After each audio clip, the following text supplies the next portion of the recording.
लाल किले पर सोमवार को शाम 6:52 पर जो i20 कार में ब्लास्ट हुआ, उससे पहले ये i20 कार कहां पर मूवमेंट कर रही थी, इसकी जानकारी दिल्ली पुलिस लगातार जुटा रही है। बदरपुर से एंट्री करने के बाद ये गाड़ी जिस रूट से होते हुए लाल किले की पीछे पार्किंग पर आई, वहां से हम आपको समझाने की कोशिश करते हैं कि इस ब्लास्ट से लगभग 3 घंटे पहले ये गाड़ी कहां थी और क्या कर रही थी। ये लाल किले का पिछला हिस्सा है, सुनहरी मस्जिद का ये इलाका है और यहीं से बिल्कुल जैसे ही आप एंट्री करेंगे, यानी कि लाल किले की जो मेन रोड है वहां से पीछे का ये रास्ता है जो कि लाल किले कंपाउंड में एंट्री करता है। यहां पर दाहिने साइड पर आप देखेंगे तो रेड फोर्ट की पार्किंग है और इसी पार्किंग के अंदर लगभग 3 घंटे तक 3:18 पर यह गाड़ी यहां पर एंट्री करती है। हालांकि अभी शुरुआती तौर पर यह शक जताया जा रहा है कि डॉक्टर उमर मोहम्मद जो कि फरीदाबाद अमोनियम नाइट्रेट मॉड्यूल से जुड़ा हुआ हो सकता है, वो इस गाड़ी को ड्राइव कर रहा था। यहां पर वो गाड़ी आती है, यहां से बाहर निकलती हुई ये जो i20 कार है वो दिखाई दे रही है, वो यहां से एग्जिट करती है, ब्लास्ट होता है। अब इस पार्किंग एरिया से बाहर आने के बाद फिलहाल जहां पर बैरिकेड लगे हुए हैं, इस गाड़ी को लाल किले यानी कि जहां पर ब्लास्ट हुआ वहां पर पहुंचने के 2 रास्ते हैं। आप जैसे ही बाहर निकलेंगे यहां से आप राइट लेंगे और राइट लेके आप मेन दरियागंज वाली रोड पर आ जाएंगे, जो आगे से दाहिने और अगर आप जाएंगे तो सीधा लाल किले की तरफ ये रास्ता जाता है। लेकिन जो हमारे सूत्र है उनका ये कहना है कि इस पार्किंग से जैसे ही गाड़ी निकली उसने सीधा लाल किले रूट पर जाने की बजाय ये रास्ता पकड़ा, क्योंकि 3:22 पे इसने एग्जिट किया और एग्जिट करके ये रास्ता जो है सीधा रिंग रोड की तरफ जा रहा है, जो मेन रिंग रोड है। और रिंग रोड पर आगे जाकर हनुमान मंदिर के पास से इस गाड़ी ने एंट्री की लाल किले रोड पर, यानी कि लाल किले के फ्रंट पर, और वहां पर रात के 6:52 पर यह ब्लास्ट हुआ। तो लगभग आधे घंटे के आसपास का समय इसमें लगा। हम उसी रूट पर चलते हैं और आपको दिखाते हैं कि आखिरकार इस गाड़ी ने लाल किले की पीछे की पार्किंग से लेकर लाल किले के फ्रंट तक पहुंचने में कितना समय लगाया, कितनी रेड लाइट पड़ती हैं, कहां पर सीसीटीवी कैमरों के अंदर यह गाड़ी कैप्चर हुई होगी। लाल किले के पीछे की पार्किंग से निकलने के बाद ये i20 कार सीधा इस रेड लाइट पर आती है, इस रेड लाइट यानी कि रिंग रोड की तरफ, और यहां से लेफ्ट लेती है। ये पहली रेड लाइट है जो कि यहां पर पड़ती है और यहां से लेफ्ट लेने के बाद रिंग रोड होते हुए ये i20 कार जो है 3:22 पे पार्किंग से निकलती है और फिर मेन इस रिंग रोड पर आती है, महात्मा गांधी मार्ग, और यहां से ये गाड़ी सीधा जाती है आगे हनुमान मंदिर की तरफ और हनुमान मंदिर में फ्लाईओवर के नीचे से लेफ्ट लेकर आगे ये लाल किले की तरफ फ्रंट में आती है। तो आगे भी आपको दिखाएंगे कि किस तरीके से इस गाड़ी ने कितनी रेड लाइट यहां से कवर की और किन किन सीसीटीवी कैमरों के अंदर ये गाड़ी कैप्चर हुई होगी। रिंग रोड पर पहली रेड लाइट क्रॉस करने के बाद ये जो गाड़ी है i20 कार जैसे ही पार्किंग से निकलती है तो मेन रिंग रोड पर आकर ये हनुमान मंदिर जाने वाला रास्ता आ जाता है। ऊपर फ्लाईओवर है जो कि सीधा कश्मीरी गेट की तरफ जाता है और ये गाड़ी नीचे से होते हुए सीधा इस दूसरी रेड लाइट पर पहुंचती है।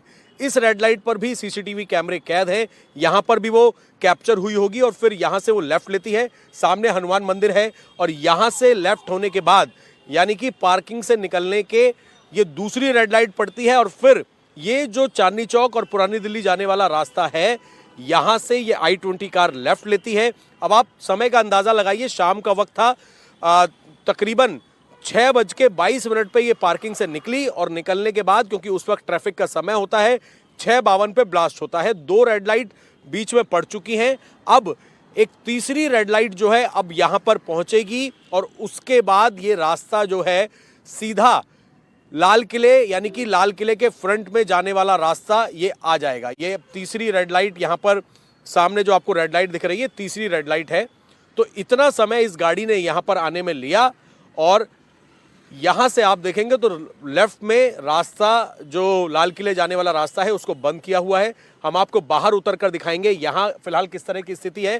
तो 3 रेड लाइट क्रॉस करके लाल किले के फ्रंट में ये i20 कार पहुंची और लेफ्ट लेने के बाद ये रास्ता सीधा दिल्ली गेट, दरियागंज, पुरानी दिल्ली रेलवे स्टेशन की तरफ ये रास्ता जा रहा है और इसी रोड पर आगे जाके रेड फोर्ट है, लाल किला है। फॉरेंसिक टीम क्योंकि मौके पर अभी मौजूद है और इस रास्ते को पूरी तरीके से बंद कर दिया गया है और जो स्पॉट था उसे टेंट से कवर कर दिया गया है, जिसके अंदर फॉरेंसिक टीम अभी जांच कर रही है।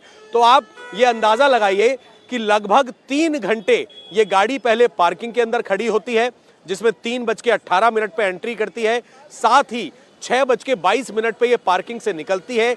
आधे घंटे का वक्त लगता है ट्रैफिक में होते हुए। उसके बाद इस रोड से ये गाड़ी आगे जाती है और लाल किले से जो मेन रेड लाइट है लाल किले की, गौरी शंकर मंदिर वाला जो कट है, उससे मात्र 100 मीटर पहले इसी रोड पर इस गाड़ी के अंदर पीछे की तरफ धमाका होता है। और धमाका होने के बाद ये गाड़ी जो है, इसमें इतनी तीव्रता से धमाका होता है कि दरियागंज तक इसकी गूंज सुनाई देती है। कई गाड़ियां इसकी चपेट में आती हैं।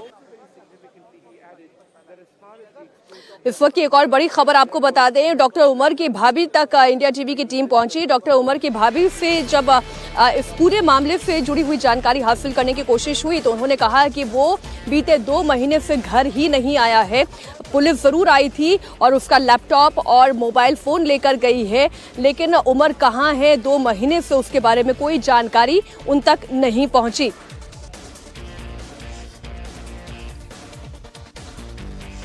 उन्होंने पढ़ाई कहाँ से शुरू की थी और कितने समय से जो वो डॉक्टर का काम कर रहे थे आप?